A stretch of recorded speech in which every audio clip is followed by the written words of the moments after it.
Hello दोस्तों, एक बार फिर से स्वागत है आपका इन्वेस्ट विद एके में। दोस्तों, इससे मिलिए। यह है विनोद, एक 25 साल का आदमी जो फर्स्ट क्लास का टिकट लेकर इंडिया से यूएस जाने वाली एक फ्लाइट में ट्रैवल कर रहा है। इसके आसपास बहुत सारे अमीर लोग बैठे हैं, सब इसके आगे पीछे घूम रहे हैं। इसकी फैमिली में भी सभी लग्जरी ब्रांड के कपड़े पहनकर इसके साथ ट्रैवल कर रहे हैं। सबके पास महंगे महंगे फ़ोन हैं, महंगा महंगा खाना ऑर्डर कर रहे हैं और सब कुछ मानो सातवें आसमान पर चल रहा है। पर अफसोस, विनोद की नींद खुल जाती है और उसका सामना होता है उसकी रियलिटी से, जिसमें ऑफिस जाने में बस 1 घंटा रह गया है और अगर अभी वह नहीं भागा तो सैलरी कट जाएगी। फैमिली की हालात वैसे ही खराब हैं और ऊपर से सपने ने और लेट करवा दिया है। आई एम श्योर आप में से बहुत सारे ऐसे लोग होंगे जो रोज सुबह सुबह अमीर बनने का सपना तो देखते हैं, पर कभी उन सपनों को पूरा करने की कोशिश नहीं कर पाते। एम्प्लॉयमेंट के एक ऐसे ट्रैक में फंसे हुए हैं जिसको ना ही पूरी तरीके से निभा पा रहे हैं और ना ही छोड़ पा रहे हैं। तो आखिर क्या करें? क्या पूरी जिंदगी ऐसे ही बितानी पड़ेगी? क्या हम कभी अमीर बन पाएंगे या फिर नहीं? और अगर आपको भी इन सवालों ने घेरा हुआ है और आप भी सक्सेसफुल बनना चाहते हैं तो don't worry, I will teach you to be rich. दोस्तों, वर्ल्ड के जाने माने मशहूर ऑथर रमित सेट्टी, जिन्होंने एक अमेजिंग बुक लिखी है, इस बुक में 6 ऐसे अमेजिंग लेसन्स बताए हैं जो आपको आपके ड्रीम लाइफ अचीव करने में 100% मदद करेंगे। तो बिना टाइम वेस्ट किए let's start. Lesson number 1, take baby steps. दोस्तों, आई एम श्योर आपने फिल्मों में जरूर देखा होगा कि एक आदमी कॉलेज में बहुत मोटा होता है, सब लोग उससे नफरत करते हैं। सडनली अगले ही सीन में उसकी बॉडी बन जाती है और वो एकदम हट्टा कट्टा माचो मैन बन जाता है। सोच के देखो, क्या ये रियल लाइफ में पॉसिबल है?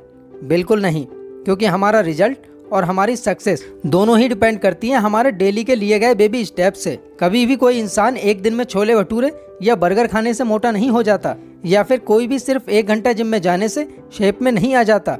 ठीक इसी तरह रमेश सेट्टी बताते हैं कि उनको उनके रिसर्च के दौरान बहुत से ऐसे लोग मिले जो ये सोचते थे कि अब मैंने 10 साल जॉब कर लिया है, पैसा कमा लिया है, अब मैं जो बिजनेस करूँगा उसे तो सक्सेसफुल होना ही पड़ेगा, नहीं तो सब कुछ खत्म हो जाएगा।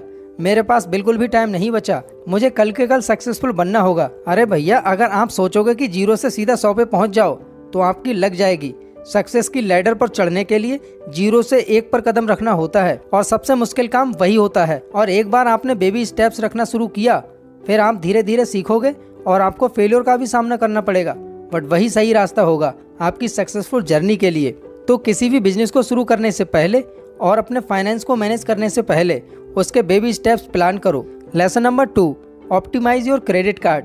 रमित सेट्टी कहते हैं अपने क्रेडिट्स को आप जितना ऑप्टिमाइज कर सको उतना सही है, क्योंकि आप तब तक रिच और सक्सेसफुल नहीं बन सकते जब तक आपके ऊपर 1 रुपए का भी कर्जा होगा। अपने डेली एक्सपेंसेस के लिए आप क्रेडिट कार्ड का यूज ना करें। जहां अच्छे डिस्काउंट्स और अच्छी डील्स मिल रही हैं वहां उसे यूज करें ताकि क्रेडिट बिल ज़्यादा ना बढ़ पाए और जितना जल्दी हो सके मंथ एंड तक आप उन बिल को पे ऑफ करें ताकि आपके ऊपर कोई भी हिडन चार्जेस ना लगे। दरअसल होता यह है कि ये क्रेडिट कार्ड कंपनियां आपको लिमिट देती हैं कि आप 50,000 तक का, 1 लाख तक का या फिर 5 लाख तक का परचेज कर सकते हो, वो भी बिना किसी फीस या चार्ज के। और आपको लगता है कि यार क्या सही चीज़ है, पर जैसे ही आप इनके ये कार्ड स्वाइप करते हो आपको ये मैसेज भेजते हैं कि 30 दिन के अंदर अंदर पेमेंट करो या फिर हर महीने की 5 तारीख को। और जैसे भी आपने एक दिन भी डिफ़ॉल्ट किया आपके ऊपर पेनल्टी लगना शुरू हो जाएगी। फॉर एग्जाम्पल, अगर 10,000 रुपये की परचेज पर डिफ़ॉल्ट हुआ तो 500 रुपये एक्स्ट्रा लगेंगे और धीरे धीरे पेनल्टी इतनी हो जाती है कि आपको समझ ही नहीं आएगा कि लोन अमाउंट क्या है और पेनल्टी क्या है। और अगर आपने पेमेंट नहीं की तो आप डिफ़ॉल्टर बन जाओगे और आपका क्रेडिट स्कोर गिर जाएगा और इन फ्यूचर आपको कभी भी लोन की ज़रूरत पड़ेगी तो आपको कोई भी लोन नहीं देगा। इसलिए क्रेडिट कार्ड का यूज़ सोच समझ के करें और जितना जल्दी हो सके उसकी पेमेंट करें ताकि आपकी फाइनेंशियल जर्नी में कोई रुकावट ना आए। Lesson number 3, guilt free spending. Ramit Sethi कहते हैं कि हम अक्सर अपनी लाइफ में कई ऐसे काम करते हैं जिनको करने के बाद हमें गिल्टी फील होता है और पैसा उस लिस्ट में टॉप पर आता है। पैसा कमाने के लिए हम दिन रात मेहनत करते हैं, हार्डवर्क करते हैं, पर जैसे उन पैसों को मैनेज करने की बात आती है हम बुरी तरह फेल हो जाते हैं। दोस्तों, मैंने बहुत से लोगों को देखा है कि नया फ़ोन लेने का मन है, अच्छा खाना खाने का मन है या ट्रिप पर जाने का मन है, पर जैसे ही अच्छे रेस्टोरेंट में खाना खाया और बिल पे करते हैं इनके अंदर एक गिल्ट का कीड़ा जाग उठता है और बाहर आके बोलते हैं कि इससे बढ़िया तो ढाबे पर खाना खा लिया होता, कम से कम पैसे तो बच जाते, ट्रिप पे जाकर खूब एंजॉय करेंगे और घर वापस आकर गिल्ट में चले जाएंगे कि यार इतना खर्चा हो गया, अब मुश्किल से महीने का खर्चा चलेगा अरे भाई, जब इतना गिल्ट होना ही था तो वह काम किया ही क्यों। इसीलिए अपने पसंद की चीज़ों पे पैसा खर्च करने में कोई बुराई नहीं है, एंजॉय करने में कोई गलत बात नहीं है, और हमें ऐसी जगहों पर पैसा खर्च करना भी चाहिए जहाँ से हमें हैप्पीनेस मिले। और इस गिल्ट के कीड़े से बचने के लिए आपको अपने पैसों को सही से मैनेज करना होगा।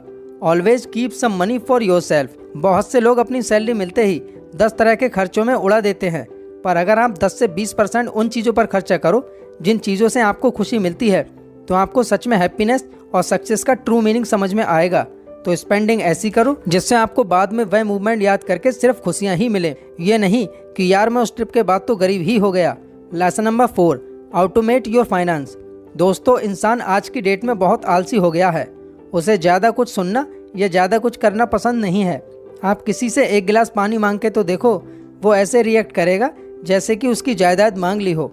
आलस आजकल हर जगह है, चाहे बात हो नया काम शुरू करने की, इन्वेस्टिंग शुरू करने की, या फिर अपने बिजनेस को सुधारने की, या फिर अपने फाइनेंस को सुधारने की। पर इस आलस का इलाज है, डोंट वरी, कोई दवाइयाँ या मेडिकल ट्रीटमेंट नहीं, बल्कि इसका इलाज है ऑटोमेशन। फाइनेंशियली फ्री लाइफ जीने के लिए आपको ऑटोमेशन का सहारा जरूर लेना पड़ेगा, जिसमें आप हर महीने अपने पैसों को ऑटो पे ऑप्शन के जरिए सही तरीके से एनालाइज कर सकते हो। फॉर एग्जाम्पल, अगर आप अपने क्रेडिट कार्ड के बिल को टाइमली पे करते हैं तो आप ऑटो पे का ऑप्शन सिलेक्ट कर सकते हैं, जिससे कि आपके ऊपर कोई एक्स्ट्रा चार्ज ना लगे। अगर आप किसी इंडेक्स फंड में या म्यूचुअल फंड में SIP के जरिए इन्वेस्ट करते हैं, तब भी आप अपने बैंक को कहकर ऑटो पे ऑन करवा सकते हैं और बिना किसी डिले या फेल्योर के आप कंटिन्यूसली इन्वेस्टिंग कर सकते हैं। इनफैक्ट मैंने तो अपने सारे बिल पेमेंट और SIP को ऑटोमेटेड रखा है, ताकि एक भी दिन डिफ़ॉल्ट ना हो और फ्यूचर के लिए कंटिन्यूस सेविंग होती रहे। अब आता है lesson number 5, apply D2C principle. अगला लेसन आता है फॉलो D2C प्रिंसिपल, यानी कि डिवीजन टू क्यूरियोसिटी। डिवीजन यानी किसी का मजाक बनाना या फिर किसी को देखकर उसको डिसअप्रूव करना और मान लेना कि भाई ऐसा तो बिल्कुल नहीं करना। ऑथर कहते हैं कि हमें क्यूरियस होना चाहिए, यानी अगर आपका कोई दोस्त महंगी फ्लाइट में ट्रैवल कर रहा है तो उसे देखकर ये मत बोलो कि ये सब तो पैसे वेस्ट हैं, मैं कभी नहीं करूँगा, बल्कि उस चीज़ के लिए क्यूरियस हो जाओ कि ये उसने अफोर्ड कैसे किया और मैं ऐसा कैसे कर सकता हूँ। आइए इसे भी एक एग्जाम्पल से समझते हैं। रवि नाम का एक बंदा था जो चीज़ों को मजाक बनाने वालों में से एक था। उसके सामने किसी की तरक्की हो जाए ये उससे बर्दाश्त नहीं होता था और उसमें 10 कमियां निकालकर उसे ही बेवकूफ़ साबित कर देता था। और हाल ही में उसके एक दोस्त विक्की ने इंडेक्स फंड के जरिए इन्वेस्टिंग करना शुरू की। अब हर महीने 5,000 रुपए की SIP करके उसने काफ़ी अच्छा खासा अमाउंट जोड़ लिया। और जब उसने ये बात विनोद को बताई तो विनोद ने इंडेक्स फंड में 10 कमियां निकालते हुए कहा, ये सब फ्रॉड है, पैसा फंस जाता है, कोई रिटर्न नहीं मिलता है, पैसे तो अपने पास रखना चाहिए। ये सब कहकर उसने विक्की को ही बेवकूफ़ साबित कर दिया। अब उन्हीं का एक दोस्त राहुल था जो इन सभी चीज़ों को लेकर बड़ा ही क्यूरियस रहता था।